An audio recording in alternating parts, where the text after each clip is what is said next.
আপনার কি গোড়ালিতে ব্যথা, পায়ে ব্যথা, বুঝতে পারছেন না কোথা থেকে হচ্ছে? আজকে এই টপিক নিয়ে আজকে আলোচনা করব। আজকে টপিকের নাম হচ্ছে ইউরিক অ্যাসিড। আমি সোমা ভট্টাচার্য আবার এসে গেছি আপনাদের সঙ্গে আমাদের সবার প্রিয় ডক্টর চিরঞ্জিত মহন্ত স্যারকে নিয়ে। স্যার, তো আজকে আমরা এই ইউরিক অ্যাসিড সম্পর্কে যে আলোচনা করব, মানে ইউরিক অ্যাসিডটা কি, কেন হচ্ছে, এটা হলে আমাদের শরীরে কি কি সিমটম হয়, কোন কোন খাবার দাবার খেলে এটা বেড়ে যায়, কোন কোন খাবার খেলে কিছুটা কন্ট্রোলের মধ্যে থাকতে পারে, কি কি মানে সমস্ত যাবতীয় কিছু এই ভিডিওটিতে আলোচনা করা হবে ইউরিক অ্যাসিড নিয়ে। শুরু কর। স্যার, তাহলে ইউরিক অ্যাসিডটা কি? ইউরিক অ্যাসিড হচ্ছে মানে আমরা যে প্রতিনিয়ত যে প্রোটিন জাতীয় খাবারগুলো খাই, সেই প্রোটিন জাতীয় খাবারগুলো খাওয়ার পর এগুলো ভেঙে গিয়ে শরীরের মধ্যে পিউরিন বলে একটা পদার্থ তৈরি হয়। এই পিউরিন থেকে পরবর্তীতে আমাদের শরীরে ইউরিক অ্যাসিড বলে এই উপাদানটি তৈরি হয়। এটা আমাদের রক্তের মধ্যেই মানে সার্কুলেট হতে থাকে, তারপর কিডনির মাধ্যমে শরীর থেকে বেরিয়ে যায় ইউরিনের মাধ্যমে। তো যদি কোনো কারণে আমরা বেশি পরিমাণ প্রোটিন জাতীয় খাবার খেয়ে থাকি বা পিউরিন জাতীয় খাবার খেয়ে থাকি, তাহলে হবে কি আমাদের শরীরে ইউরিক অ্যাসিড বেশি তৈরি হবে, তাহলে ইউরিক অ্যাসিড বাড়তে পারে।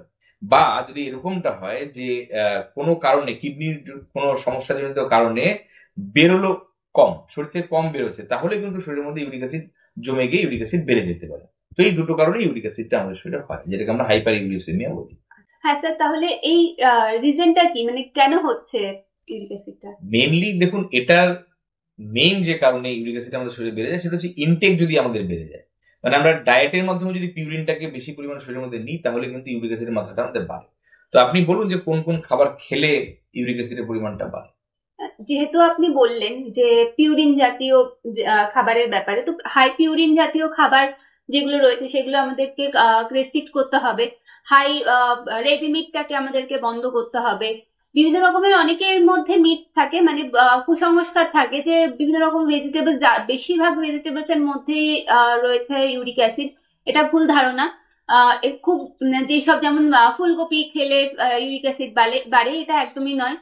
যেমন আচ্ছা, অনেকেই কিন্তু চেম্বারে এসে আমাদেরকে জিজ্ঞেস করেন, ডাক্তার বাঁধাকপি খেলে বা পালং শাক খেলে বা সিম বরবটি এই সমস্ত খেলে কি ইউরিক অ্যাসিড আমাদের বাড়তে না, পারে? পালং শাকে ইউরিক অ্যাসিড বাড়ে না।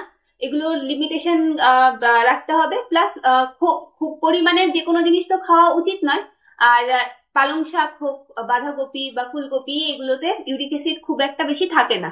পিউরিন জাতীয় খাবার নয় এগুলো। মেনলি আমাদেরকে তার মানে ওই রেড মিট, সি ফুড, হ্যাঁ, এগুলোকে আমাদেরকে এগুলোকে রেস্ট্রিক্ট করতে রেস্ট্রিক্ট হবে। করতে হবে, এগুলো হাইড্রেট রাখতে হবে বডিকে।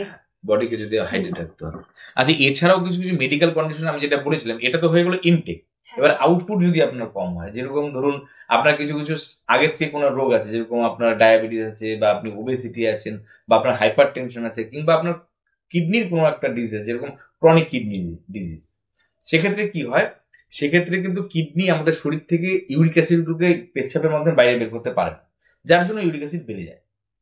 তো সেটাকেও ধ্যান দিতে হবে। এছাড়াও কিছু কিছু মেডিকেশন আছে, অনেকে আছে হাইপার টেনশনের জন্য বা হার্টের কোনো কারণের জন্য ওয়াটার পিলস জাতীয় কোনো ট্যাবলেট নিয়ে থাকেন।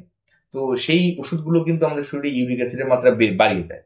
এছাড়াও অ্যালকোহল, মেনলি বিয়ার, অ্যালকোহলের মধ্যে মেন কালপ্রিট হচ্ছে বিয়ার। যদি সেটা আপনি খান তাহলে কিন্তু আপনার ইউরিক অ্যাসিডের মাত্রা বেড়ে যেতে পারে। এছাড়া তো স্মোকিং বেশি করা, সিডেন্টারি লাইফ লিড করা, এগুলো আপনার শরীরে ইউরিক অ্যাসিডের মাত্রাটা বাড়িয়ে দিতে পারে। এছাড়াও কিছু কিছু পেশেন্ট আছে, যেরকম যারা ক্যান্সারের পেশেন্ট, যাদের কেমোথেরাপি চলছে, কেমোথেরাপি চলাকালীন আমরা অনেক সময় দেখেছি ইউরিক অ্যাসিডের মাত্রা শরীরে বেড়ে যায়। বা আপনি হঠাৎ করে খুব ওয়েট কনসিয়াস হয়ে গিয়ে হঠাৎ করে খুব তাড়াতাড়ি ওজন কমিয়ে ফেলেছেন, হঠাৎ করে আপনার শরীরে মাসেল মাস ডিগ্রেড হয়েছে, মানে আপনি হঠাৎ করে অনেকটা ওজন আপনার কমে গেছে, সেক্ষেত্রেও কিন্তু আপনার শরীরে ইউরিক অ্যাসিডের মাত্রা বাড়তে পারে। স্যার, তাহলে সিমটমসটা কি হতে পারে, মানে কিভাবে আমরা বুঝবো যে ইউরিক অ্যাসিড বেড়েছে আমাদের শরীরে? বেশ, দেখুন ইউরিক অ্যাসিডটা কি করে, ইউরিক অ্যাসিডটা যখন ব্লাডের মধ্যে জমতে থাকে, তখন এগুলো একটা একটার সাথে জুড়ে গিয়ে কতগুলো ক্রিস্টাল তৈরি করে। এই ক্রিস্টালগুলো তখন আমাদের শরীরের কোনো জয়েন্টের যে মধ্যে যে স্পেসটা আছে, সেই স্পেসের মধ্যে জমা হয়। তখন জয়েন্টের স্পেসের মধ্যে জমে যাওয়ার পরে না, ওই জয়েন্টের মধ্যে পেইন হয়, পেইন হবে, ওই জায়গাটা রেডনেস হয়ে যাবে, মানে লাল হয়ে যাবে, ফুলে যাবে জায়গাটা, অসহ্যকর একটা ব্যথা তৈরি করবে। বিশেষ করে এটা দেখা যায় যেরকম হচ্ছে আপনার পায়ের যে বুড়ো আঙুলটা আছে, সেই বুড়ো আঙুলের যে জয়েন্টটা, সেই জয়েন্টটা কিন্তু সবচেয়ে বেশি এফেক্টেড হয়। এছাড়াও গোড়ালি বা হাঁটু বা অন্য কোনো জয়েন্টের মধ্যেও আপনার এই ইউরিক অ্যাসিডের ব্যথাটা হতে পারে। তো এটা একটা সমস্যা। আরেকটা যেটা হয় সেটা হচ্ছে ওই কিডনির মধ্যে ইউরিক অ্যাসিডের ক্রিস্টাল গুলো জমতে জমতে জমতে জমতে পাথর তৈরি করে, মানে কিডনিতে স্টোনও হতে পারে।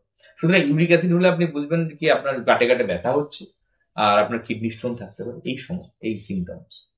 গাউটও তো এটারই একটা ভাগ।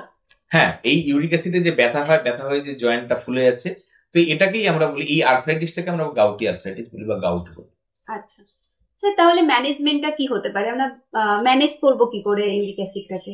দেখুন, সবার প্রথম কথা হচ্ছে আপনাকে আপনার লাইফস্টাইলের মধ্যে অনেক কিছু চেঞ্জেস আনতে হবে ইউরিক অ্যাসিড। প্রথমে হচ্ছে আসি ডায়েটারি পার্ট। তো ডায়েটারি পার্টে তো আগে আলোচনা হলো যে আমাদের কোন কোন খাবারগুলো থেকে হচ্ছে, মানে ইউরিক অ্যাসিডের মাত্রা বেড়ে যাচ্ছে। সুতরাং আমাদেরকে যেটা করতে হবে, হাই পিউরিন জাতীয় যে খাবারগুলো আছে সেই খাবারগুলোকে অ্যাভয়েড করতে হবে। আপনি রেড মিট, সি ফুড, এগুলোকে যতটা সম্ভব এগুলোকে কম কম নিতে হবে। আর সবকিছুই তো খেতেই হয়, আর যদি খেতেই হয় কোথাও কোনো অকেশনালি, তাহলে সেটাকেও পরিমাণ মতোই খেতে হবে, খুব বেশি খেয়ে নেওয়া যাবে না। অ্যালকোহল, বিয়ার, এই সমস্ত অ্যাভয়েড করতে হবে, স্মোকিং অ্যাভয়েড করতে হবে। আর এছাড়া যেটা করতে হবে সেটা হচ্ছে জল বেশি করে খেতে হবে, শরীরকে প্রচন্ড পরিমাণ হাইড্রেটেড রাখতে হবে। বলুন তো দিনে কতখানি জল খেলে পরে আমাদের হাইড্রেটেড থাকবো আমরা? 2 থেকে 2.5 লিটার তো মিনিমাম একটা মানুষের দরকার। প্রত্যেকের তো হিসাবে একটা ক্যালোরি যেমন ক্যালকুলেট করা হয়, তেমনি প্রত্যেকের বডি ওয়েট হাইট অনুযায়ী একটা জলের জলেরও একটা ক্যালকুলেশন রয়েছে। কিন্তু ধরা হয় 2 থেকে 2.5 লিটার মতো প্রত্যেকের হ্যাঁ, কনজাম্পশন করা উচিত। মানে আপনারা যদি মেজার করতে না পারেন, ডেইলি বিজি লাইফে মাথায় ঢুকিয়ে দিন, মোটামুটি 8 থেকে 16 গ্লাস আপনাকে জল খেতে হবে, হ্যাঁ। তাই তো? ওয়েল হাইড্রেটেড থাকতে হবে। এছাড়া আপনাকে ওয়েট ম্যানেজমেন্ট করতে হবে। আপনি আগেই বলে সিডেন্টারি লাইফ স্টাইল লিড করলে পরে এটা বেড়ে যেতে পারে। সুতরাং রেগুলার একটু এক্সারসাইজ করা, একটু ওয়েট কনসিয়াস হওয়া, ওয়েট যাতে খুব বেশি বেড়ে না যায়, তো এইগুলোর থেকে আপনি কিন্তু ইউরিক অ্যাসিডটাকে অনেকটাই কন্ট্রোল করতে পারেন। আচ্ছা স্যার, মেডিসিনের ব্যাপারে যদি একটু বলতেন আমাদেরকে। দেখুন, অলওয়েজ প্রিভেনশন ইজ বেটার। আর আপনি এটা ইউরিক অ্যাসিড ধরা পড়ার পর যদি আপনি লাইফস্টাইল চেঞ্জ করার পরেও খাদ্যাভ্যাস চেঞ্জ করার পরেও দেখা যাচ্ছে যে আপনার ইউরিক অ্যাসিডের সমস্যা হচ্ছে, আপনার গাটে গাটে ব্যথা হচ্ছে, কিডনিতে পাথর হচ্ছে, তাহলে সেক্ষেত্রে কিন্তু আপনাকে মেডিসিন খেতে হবে। তো মেডিসিন অনেক ধরনেরই আছে।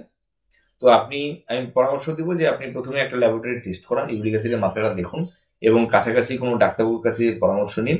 উনি আপনাকে এক্সামিনেশন করে আপনার যেটা মেডিসিন প্রয়োজন সেই মেডিসিনটা উনি প্রেসক্রাইব করে দেবেন।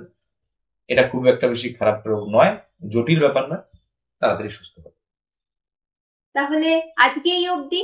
আমাদের টপিক নিয়ে বা ইউরিক অ্যাসিড নিয়ে যদি আপনাদের আর কোনো কোশ্চেন থাকে, অবশ্যই কমেন্ট করতে ভুলবেন না, লাইক শেয়ার এবং সাবস্ক্রাইব করতে ভুলবেন না। নমস্কার।